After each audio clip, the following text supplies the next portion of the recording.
Hi, everybody. Hope you're all doing great. Today, you're just gonna see me talking about a couple of stuff.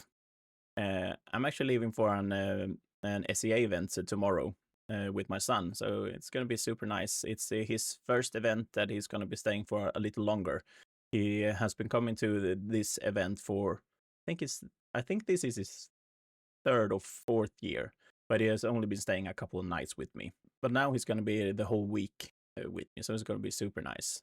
The event we're going to is called Double Wars, and one of the wars we are fighting there is called the Knäckebröd War, or the Crisp Bread War, and it is fought over to which side we are going to spread the butter on crisp bread, either the flat side or the holy side, and everybody knows that we're doing it on the holy side.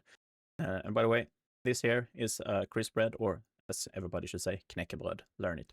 And I think actually last year the holy side won, so every flat sider had to spread the butter on the side. And as we say, the holy side, the only side.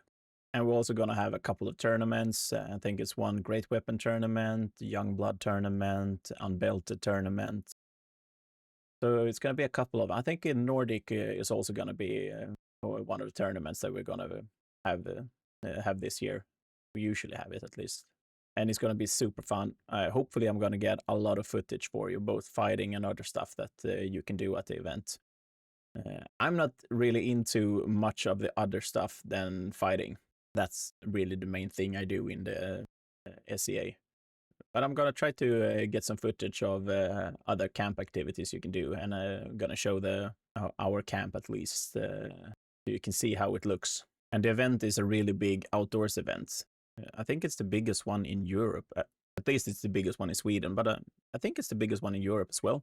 It's always above 300 visitors. One year we had almost 400, I think, or we were over 400. So to you Americans, probably not that many, because I know that Pensick and golf and everything, you have a lot of people. To have 300 would be considered probably small. But here in Europe, it's really big. Most of the people actually come and live in their period tents. They have mostly medieval tents, even though we are allowed to have both Viking and even Roman. And I just ordered a tent that should have arrived, but it didn't. Only half of the tent arrived, only the fabric part. I have no tent poles or pegs for the tent. So that's a little bit annoying. Because Germany's logistics system sucks, especially for GLS at least, because from the shop that I ordered a tent, they only live around 6 hours away from me. So I could have driven down to get it, but work, life, didn't have time. But the German logistics system with GLS is built the way it has to go through a special warehouse in southern Germany. So instead of driving it 6 hours up to me, where I live in southern Sweden, they drove 7.5 hours down to southern Germany instead. And then they're going to ship it up to me.